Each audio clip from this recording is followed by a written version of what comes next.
for the t distribution is not very much important for us now at this moment. Okay. So we used in the probability density function, there is a parameter for the t distribution. That is what we call the maybe nu. That is what we call the degrees of freedom. Degrees of freedom means the number of independent observations that you can take without affecting the mean. Okay.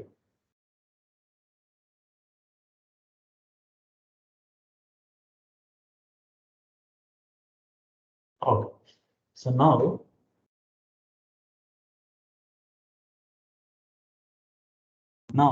yeah, as I have explained yesterday, so for different, depending on the parameter, depending on the parameter, the probability density curve for the function or for the random variable which follows the t distribution follows it looks like this.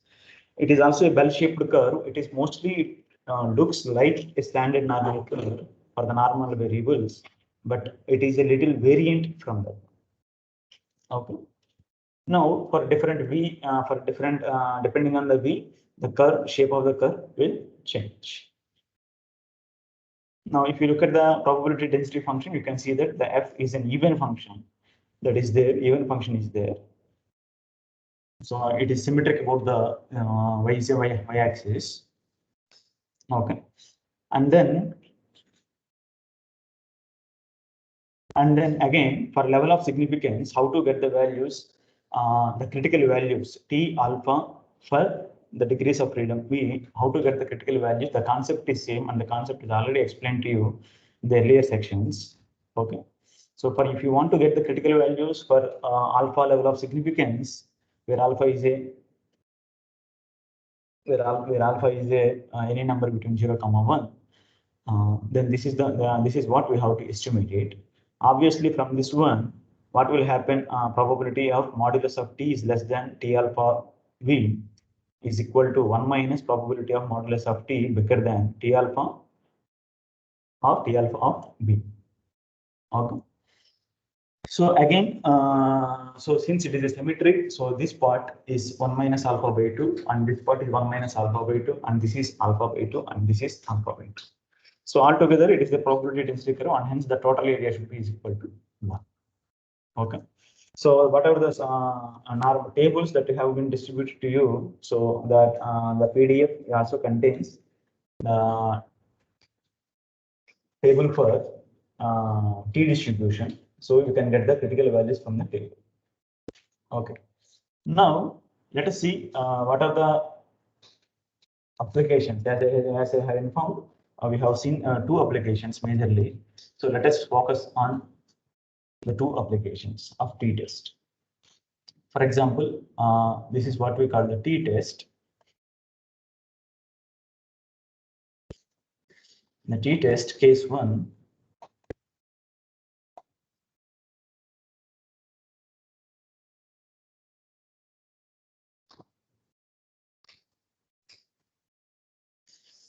To test the significance of difference between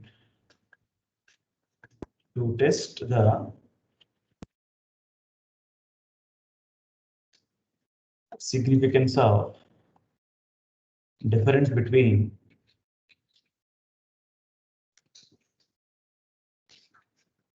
small sample mean and population mean. Small sample mean and the population. Here, to apply this one, we are assuming 2 conditions. So the test holds only under these assumptions.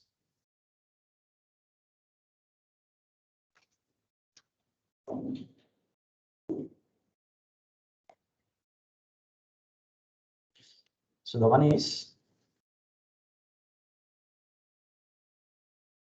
the random sample. This is a small sample, right? So the random sample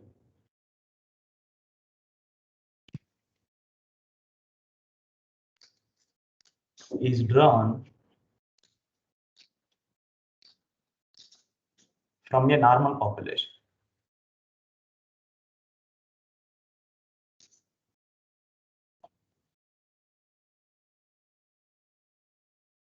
The random sample is drawn from a normal population. And the second one, the standard deviation, that is sigma of the population,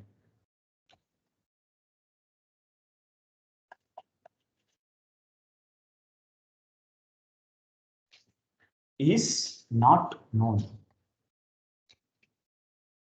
Is not known. What if it is known? If it is known, we can use the central limit theorem. We can get it. Okay. So the basic assumption is, so suppose assume that this is the normal population. Normal population in the sense for which the corresponding attribute follows normal distribution with the random variable for the entire population follows the normal distribution with mean mu and variance sigma square. Here, what is sigma that we do not know? That is the second condition. Okay. If it is sigma is known, you will understand with what using what we can do it. Okay. Now this is a random sample. This is a sample. Okay. So since it is a sample, for a sample it is always the x bar means the mean of the sample and the standard deviation of the sample. Both must be known. Okay. So this information we know, and this information also we know. Okay. Now what we need to find out, suppose assume that the sample size is n. So what actually we need to find out, earlier cases we have done z is equal to the difference between the sample mean and the population mean upon the standard error. The standard error is given to be sigma upon root n. And what we know by the central limit theorem, shows that it follows the normal distance, standard normal distribution. Okay. Now here the problem is population mean we know it. Population mean we have will be given the information will be given. X bar, okay, that is the sample mean, that is also available. N sample size, that is also available. What we do not know here is sigma, the standard deviation of the population, that is what we do not know. So then what we have to do, since that is not known, since sigma is not known, what we have to do, we have to estimate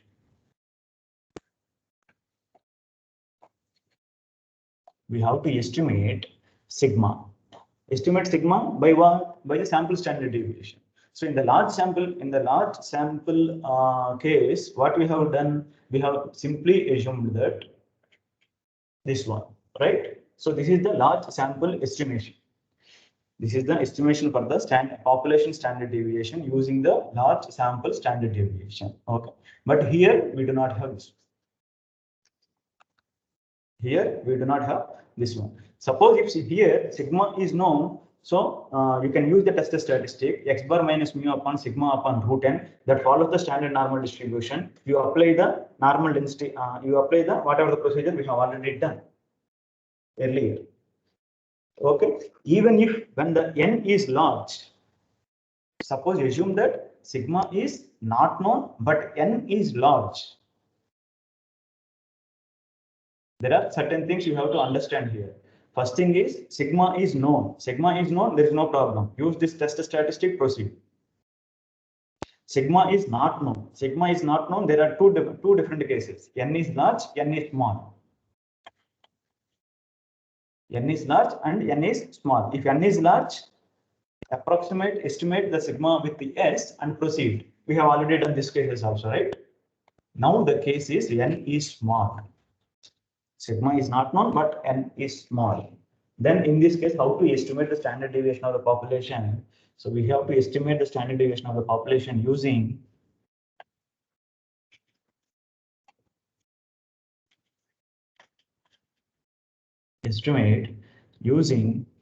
n times s square is equal to n minus 1 times sigma square.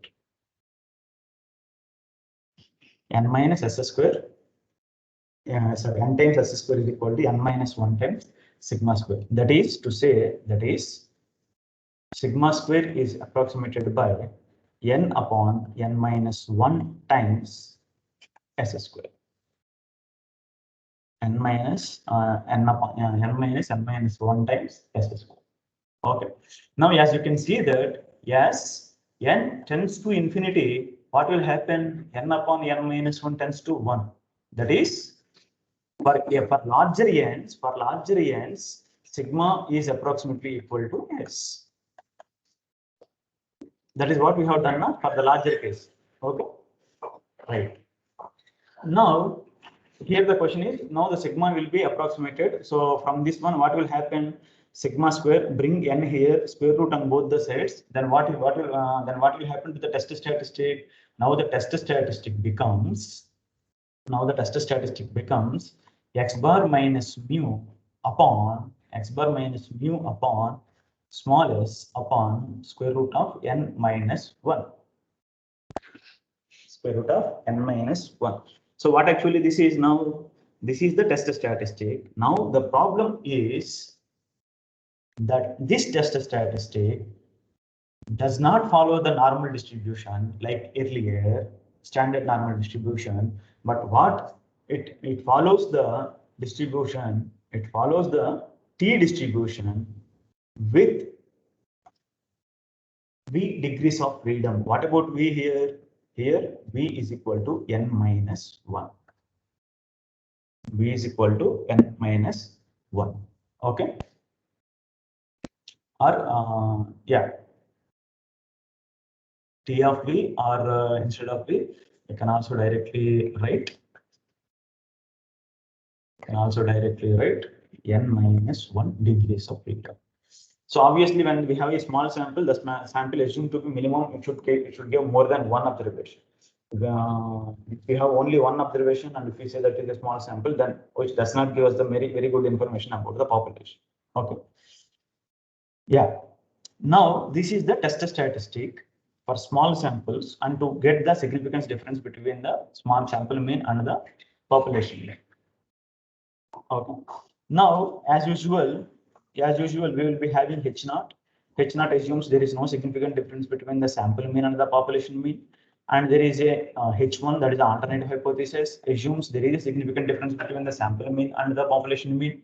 Test statistic is there. We have to evaluate what is called the calculate this value. And depending on calculate this value, we have to obtain the statistical table value for alpha level of significance for n minus 1 degrees of freedom. This is what we have to obtain. So depending on the comparison now, suppose if mod t is less than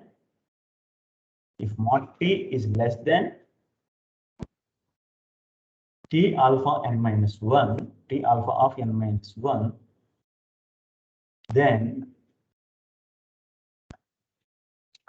accept H naught, which means there is no significant difference between the sample mean and the population mean. Otherwise, that is, if mod t is bigger than t alpha of n minus 1, then reject H.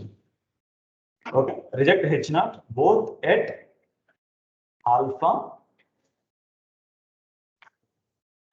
alpha level of significance.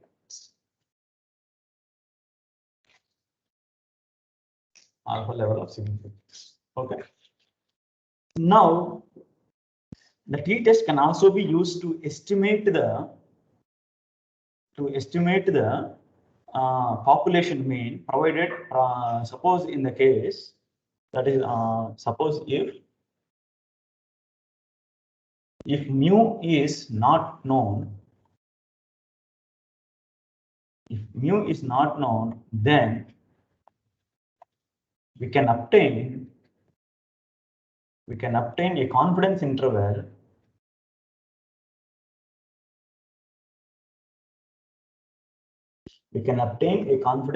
of mu using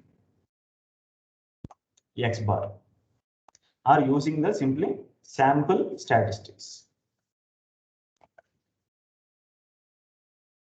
That is to say, suppose if you want to get the 95% level of, suppose if you want to get the, for example, 95%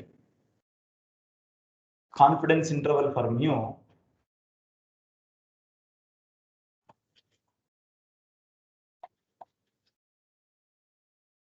how to get the 95% confidence interval mu? The probability of, what is the test statistic here?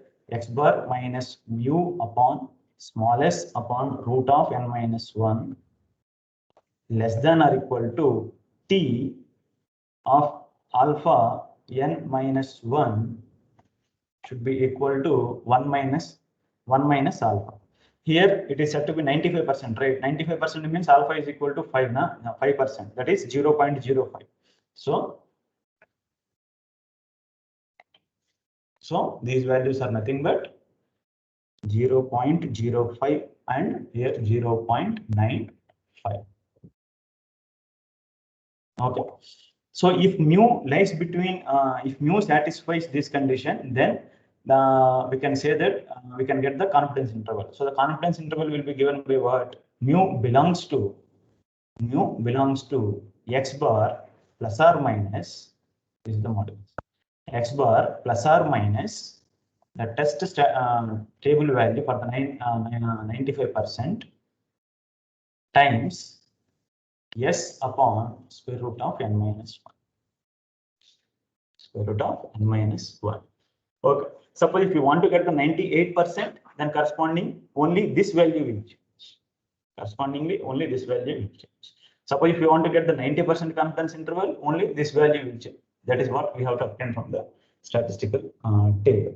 Okay. So this is about the case 1. Now similarly, case 2. Case 2 means to get the to find whether there is there any significant difference between the two sample means. To test the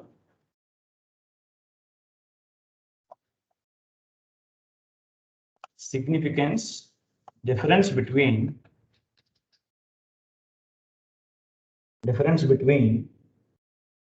two small samples.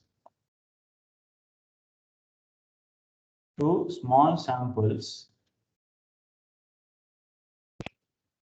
basically drawn from same normal population. Basically drawn from same normal population. Okay.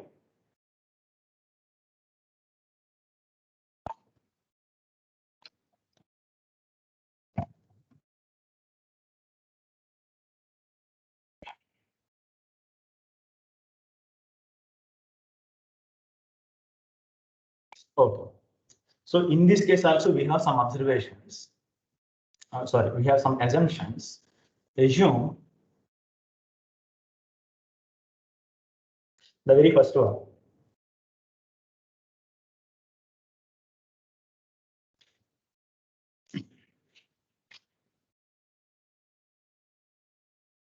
Population follows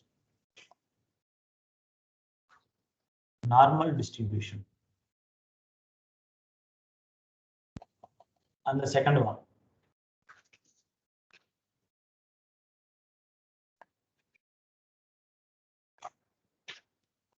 The population variances are equal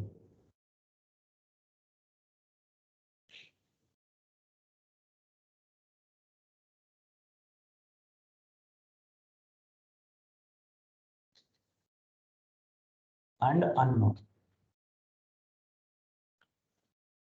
Okay. So it is a kind of two different situations are there here. One is sample 1, sample 2, sample 1 and sample 2. What we know, the population follows some normal distribution and that sigma is not known. Mu is known. Okay. So size n1, size n2 and x1 bar, s1 and x2 bar, s2. All this regarding the samples, all the information should be known. Now here you look at see here both the samples are drawn from the same normal population with same population following the normal distribution. Or there may be some situations where, like same company produces two different processes, using the two different processes there, right?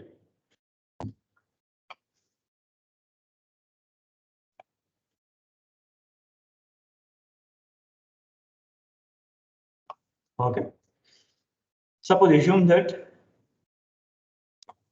one sample is drawn from here and one sample is drawn from here. Maybe process one and process two. Okay. From this one here we have sigma 1 square, and here we have sigma 2 square. What it is assumed to be? It is assumed to be both are same. Okay. This is sample 1 and this is sample 2. And again n1, n2, x1 bar, s1, and x2 bar, s2. Okay. So this is the situation. These are the two situations practically possible. Now,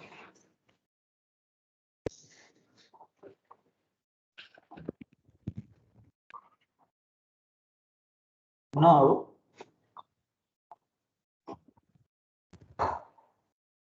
what actually we know earlier, we know that the difference between the two sample means we have evaluated using this test statistic, right?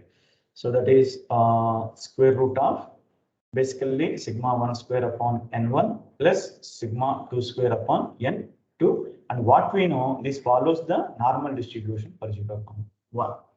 Okay. Suppose if sigma 1 and sigma 2 are known to us, then use this one test statistic, and using that it follows the normal distribution, and use the standard normal table.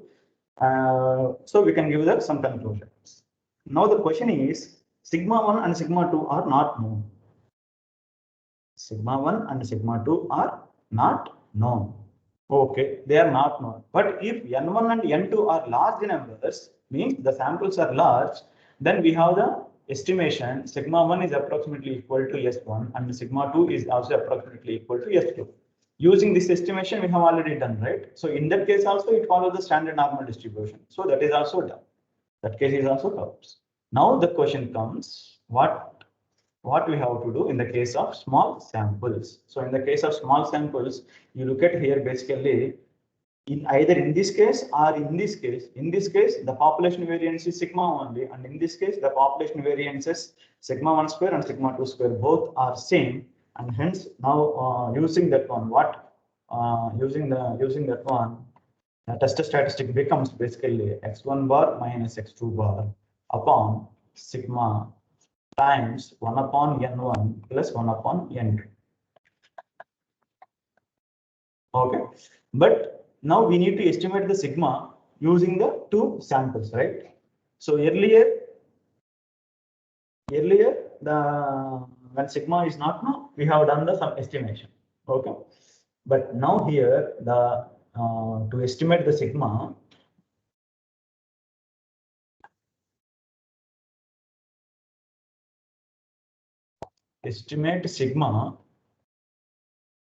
using sigma 1 square is equal to n1 s1 square plus n2 s2 square upon n1 plus n2 minus 2. n1 plus n2 minus 2. Okay, and this estimation is valid only for small samples, not for large samples. Remember that. Okay, so the approximation of this sigma square is valid only for the small samples. So here, okay, now with this one, then what will happen? The test statistic becomes x1 bar minus x2 bar upon sigma is this one, though that is square root of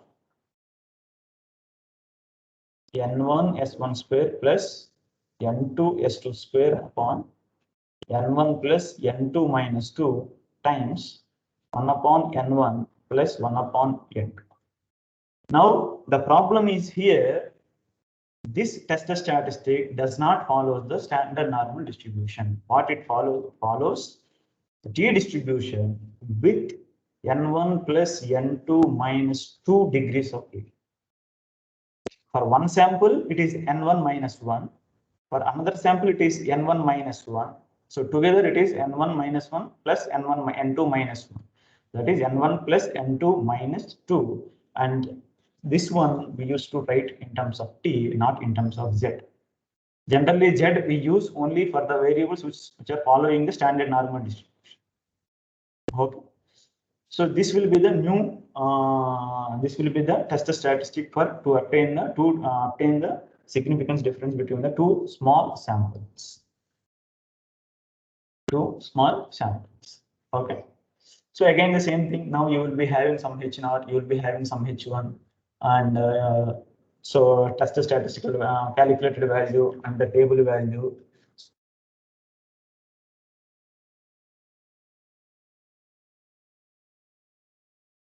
You can give the conclusions. Okay. So that is about the t-test. So far, do you have any doubts regarding the t-test? Do you have any doubts regarding the t-test?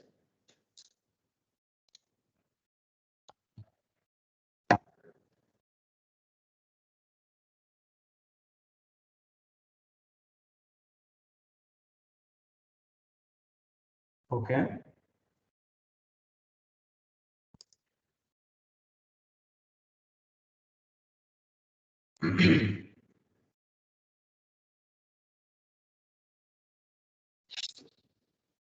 Okay. So now, so this is about the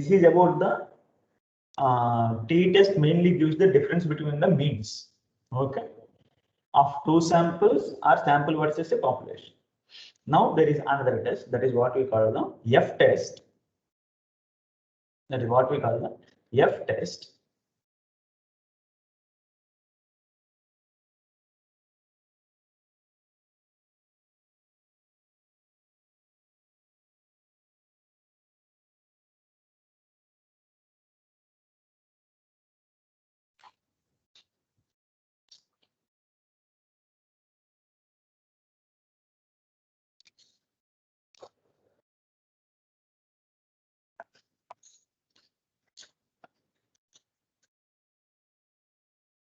First thing, let me give the what is called the F distribution.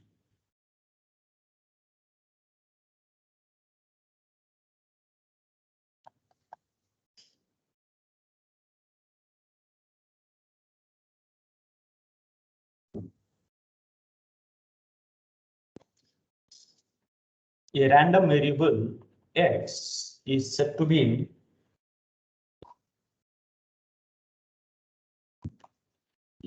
follow the F distribution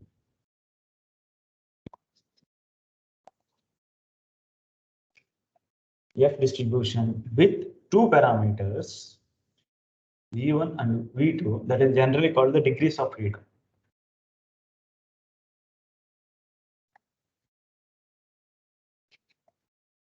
Okay. If its probability density function is given by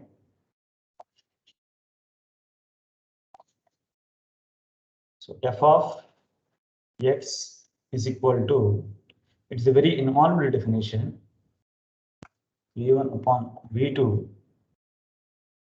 to the power v1 by 2 and x to the power v1 by 2 minus 1 upon the beta function of v1 by 2, v2 by 2 times 1 plus v1 by v2 times x to the power v1 plus v2 by 2. So here you do not worry about this basically what is called this density function. It is very involved density function, but basically regarding the to find the difference between the variances only we are going to use this one. But the t distribution we are mostly not focusing on what are the properties of this F distribution and all. Okay. So generally we used to represent here x follows F distribution with parameters V1 and V2, where V1 and V2 are generally called the degrees of freedom.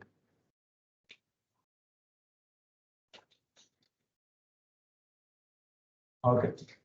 So here the important thing is, if you see this distribution,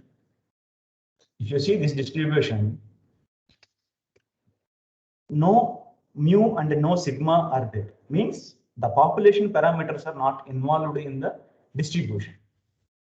The population parameters are not involved in the distribution. Right?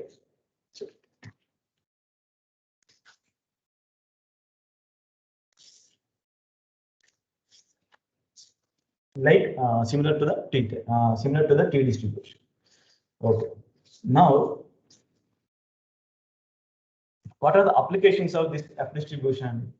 The applications of this F distributions.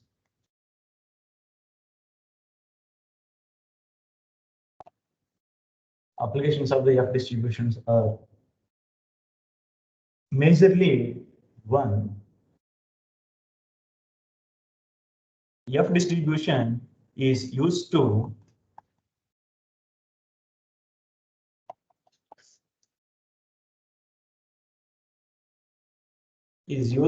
test the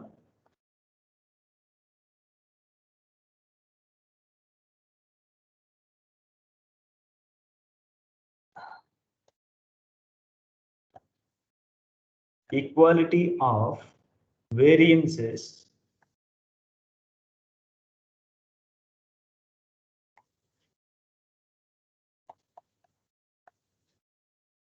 of the population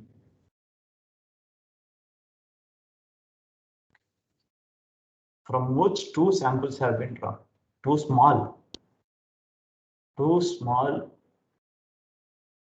samples are drawn. In one word, we can get the information about whether the difference between the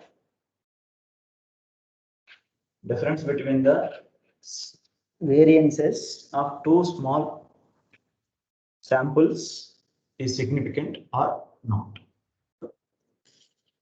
Okay. And at the same time, if you look at the graph of this F distribution, the graph of this F distribution is something like, it starts from 0 and at a certain time it will reach its highest point, and then slowly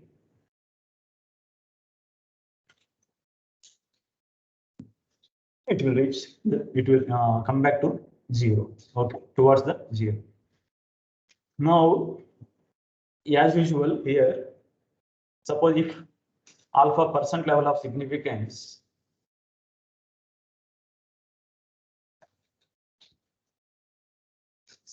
means the critical region is, this is alpha, and this is the rejected region, and this is the accepted region, and this will be 1 minus alpha. Altogether, it should be 1 only, right? Okay. Now this critical value, this is what we call the F for level of significance, alpha, V1, V2. Okay.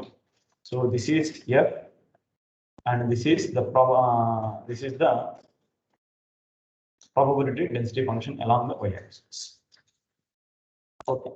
Unlike the T distribution curve and the normal distribution curve, which are symmetric about the origin, but here for the F distribution, because it is here we are discussing about the variances, which is always a non-negative quantity. So that is why we have only from the 0 onwards the one-sided curve only. Even in the distribution curve also you can see it is defined for x is bigger than 0. Okay. Now, so what is exactly F test?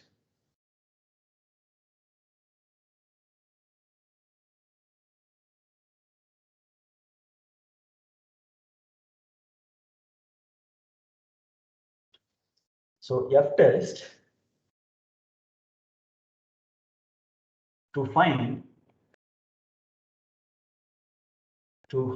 whether the difference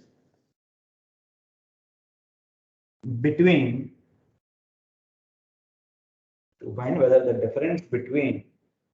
population variances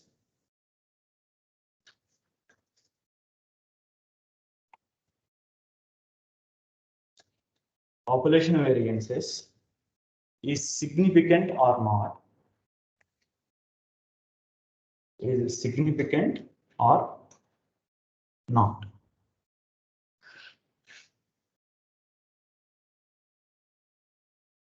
Okay. So, for example, for this one, let us see what are the things that we require. So, the very first thing, the sample one, let n1 comma n2 are two small sample sizes respectively, and S1 comma S2 are respective standard deviations.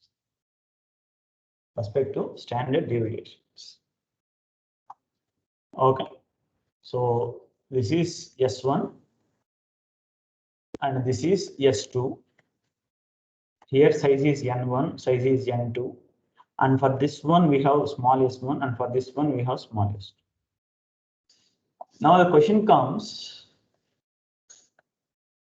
what is the corresponding variance from this population? What is the sigma 1 and what is the sigma 2? So that is, anyway, we have to approximately estimate sigma 1 and sigma 2, the population estimates, using the same formula because these are small samples. So sigma 1 square is estimated with n1 upon n1 minus 1 times s1 square, and sigma 2 square is equal to n2 upon n2 minus 1 s2 square. Okay. So this is with generally this is with v1 is equal to n1 minus 1 degrees of freedom parameter, and v2 is equal to n2 minus 1 degrees of freedom. Now there is some condition, right? Some test statistic. So the F statistic is given by F is equal to sigma 1 square upon sigma 2 square with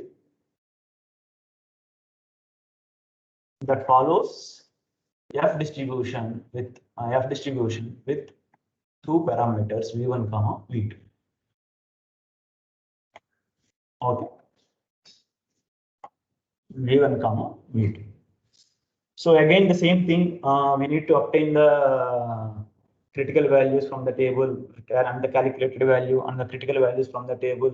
Suppose if the calculated value is less than the critical value, then accept H0, and if the calculated value is bigger than the critical value, then reject the H0. So those conclusions were there. That is, if the calculated value is less than F alpha, the critical values with the two parameters, then accept H0. And if F is bigger than the critical value, then reject H0. Accepting, of course, both at alpha level of significance.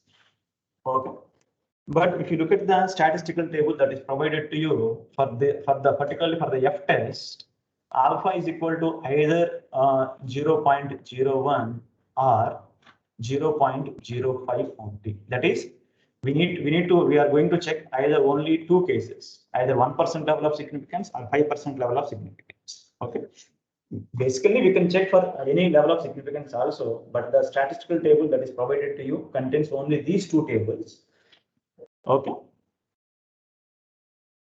So regarding the F test, there are two tables are there. One gives, if you look at the statistical table, one gives table for 1% level of significance and other gives a table for 5% level of significance. Okay. Now here there might be a question comes sigma 1 square upon sigma 2 square. Now, if you look at what is called the table values, statistical table values, you can observe that it is not equal to basically V2 and V1. If that is the case, then the order of the samples matters, right? The order of the samples matters. I am choosing this as sample 1, I am choosing this as sample 2, but some other person may take this as sample 1 and this as sample 2. Then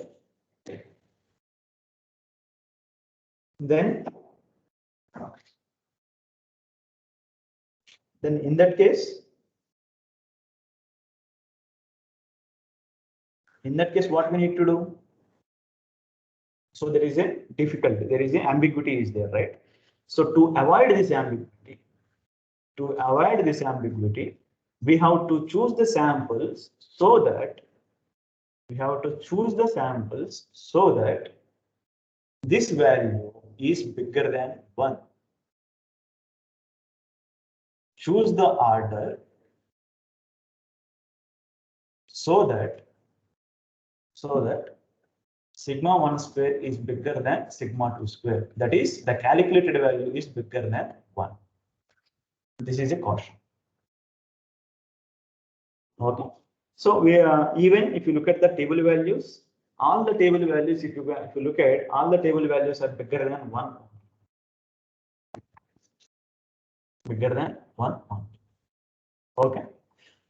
So this is about the F test. So using the F test, we are going to conclude about the significant difference of the population variances, which are estimated by the sample variances. Okay. So for T test and F test, mostly the H0 are fixed, predefined. That is, there is no difference between the sample mean versus population mean, or there is no difference between the two sample means for T test. And for the F test, there is no significant difference between the estimation of the population variances. Population variances which are estimated by the sample variances. Remember, okay. So regarding this both the test, F test and the T test, we will do some exercises in the tomorrow class. So I'll close the section now. If you have any doubts, you are most welcome. Thank you.